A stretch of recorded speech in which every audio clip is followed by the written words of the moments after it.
Hormuz প্রণালীতে যুদ্ধের উত্তাপ আর সেই আবহেই ভারতের জন্য বড় কূটনৈতিক স্বস্তি অনুমতি দিলেন ডোনাল্ড ট্রাম্প।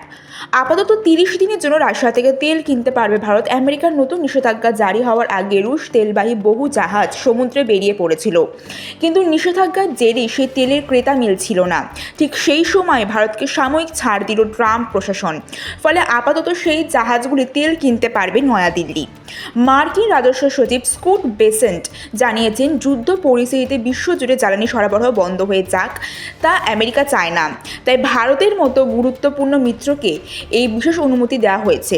উল্লেখ্য, ইসরায়েল আমেরিকার যৌথ হামলার পর ক্রুদ্ধ ইরান হরমুজ প্রণালী বন্ধ করার হুমকি দিয়েছে, আর সেই পথ দিয়ে ভারতের প্রায় অর্ধেক তেল আসে পশ্চিম এশিয়া থেকে।